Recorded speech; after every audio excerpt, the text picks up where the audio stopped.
ಅಂದ್ರೆ ಮೊದಲ ಬಾರಿ ಆಯ್ಕೆಯಾದ ಶಾಸಕರ ಪತ್ರ ಆ ಪತ್ರ ನೀವೇ ನೇತೃತ್ವ ವಹಿಸಿದ್ರಿ ಅನ್ನೋದು ಕೂಡ ಈಗ ಪತ್ರ ನಿಮ್ಗೆ ಸಿಕ್ಕಿದೆ, ಎಲ್ಲಾರು ಸೇರಿ ನಾನು ಸೇರಿ ಸೈನ್ ಹಾಕಿದೀನಿ. ಅದ್ರಲ್ಲಿ ಫೇಕ್ ಲೆಟರ್ ಏನಲ್ಲ, ಒರಿಜಿನಲ್ ಲೆಟರ್ ಹೈಕಮಾಂಡ್ ಕೊಟ್ಟಿದೀವಿ.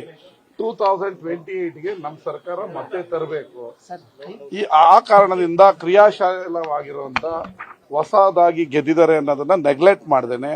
ಯಾಕಂದ್ರೆ ಒಂದ್ಸರಿ ಗೆಲ್ತೀವ, 5 ಸರಿ ಗೆಲ್ತೀವ, ಗೆಲ್ಬೇಕಾದ್ರೆ ಎಲ್ಲ ಕಷ್ಟಪಟ್ಟೆ ನಮ್ಮ ಕ್ಷೇತ್ರದಲ್ಲಿ ಗೆದ್ದಿರ್ತೀವಿ. ಆದ್ರೆ ನಾನು ಮಂತ್ರಿಗಿರಿನ ಕೇಳ್ತಾ ಇಲ್ಲ. ನನಗೆ ಮಂತ್ರಿಗಿರಿ ಬೇಡ.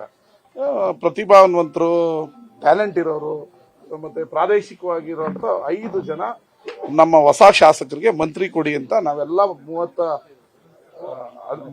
5 ಜನ 4 ಜನ ಬಂದಿರ್ಲಿಲ್ಲ, ಇಲ್ಲಾಂದ್ರೆ ಯಾರು ಸೈನ್ ಹಾಕ್ತಿದ್ರು. ಎಲ್ರು ಒಗ್ಗೂಡಿ ಮಾತಾಡಿ ಹಾಕಿದೀವಿ.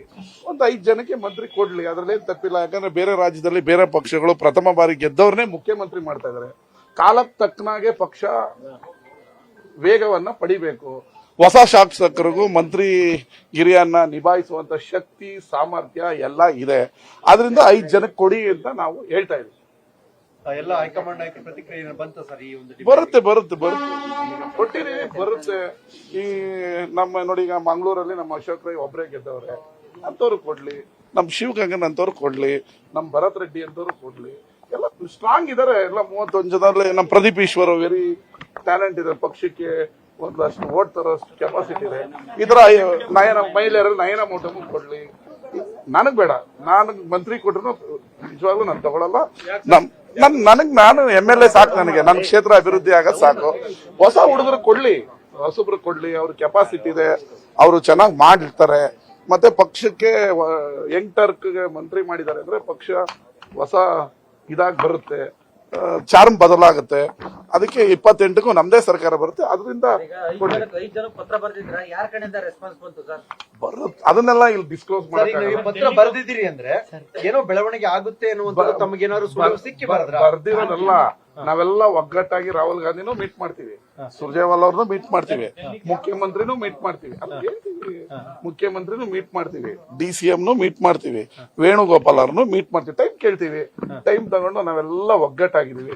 ಎಲ್ರು ಹೋಗಿ ನಾವು ಕೇಳ್ತೀವಿ, ಟೈಮ್ ಕೇಳಿ ಕೊಡ್ತೀವಿ. ನಾವು ಅನ್ಕೊಂಡಂತ ಇದು ಆಗ್ಬೇಕು ಅಂದ್ರೆ ಒಂದು ರೀಶಫಲ್ ಆಗ್ಬೇಕು, ಇಲ್ಲಾಂದ್ರೆ ಪವರ್ ಶೇರಿಂಗ್ ಬಂದೆಲ್ಲ ಬಗೆಹರಿಬೇಕು. ಅದೇನೋ ಆಗುತ್ತೆ. ಯಾವಾಗ ಆಗುತ್ತದು? ಊಟಕ್ಕೆ ಕರೆದ್ಮೇಲೆ ಅತ್ತೆ ಊಟ ಇಕ್ತಾ ಇರ್ತಾರ.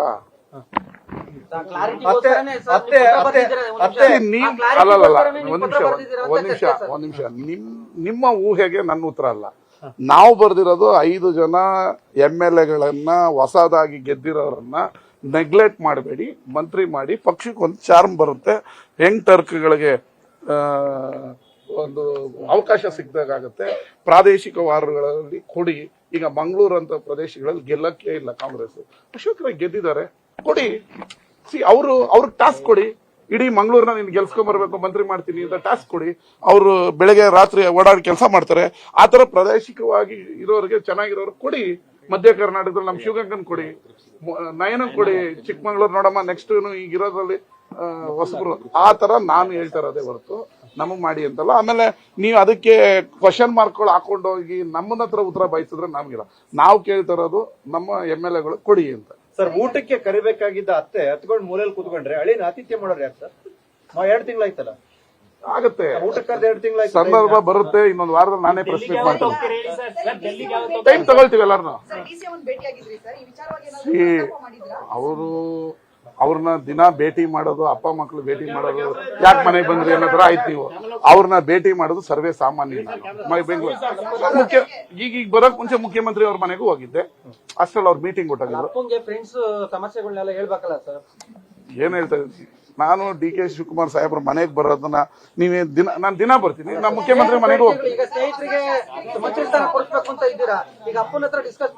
ಅವ್ರ ಹತ್ರ ಇವತ್ತು ಅಲ್ಲಿ ನಾನು ಇದು ಚಿಕ್ಕಮಂಗ್ಳೂರ್ಗೆ ಹೋಗ್ಬೇಕು. ಅಲ್ಲಿ MLAಗಳು ಮಂತ್ರಿಗಳಿದ್ರೆ ಅವ್ರನ್ನ ಮೀಟೇ ಮಾಡಕ್ಕಾಗಿಲ್ಲ. ಆಮೇಲೆ ನಮ್ಮ ಬ್ಲಾಕ್ ಕಾಂಗ್ರೆಸ್ ಅಧ್ಯಕ್ಷ ಮಗಳು ಮದುವೆ ಇದೆ, ಅದು ಇನ್ವಿಟೇಷನ್ ಕೊಡಿಸ್ಬೇಕಾಯ್ತು. ಸುರ್ಜೇವಾಲಾ ಅವ್ರನ್ನ ಭೇಟಿ ಮಾಡಿ ನಮ್ಮ ಹಕ್ಕನ್ನ ಮಂಡಿಸ್ತೀವಿ. ಧನ್ಯವಾದಗಳು.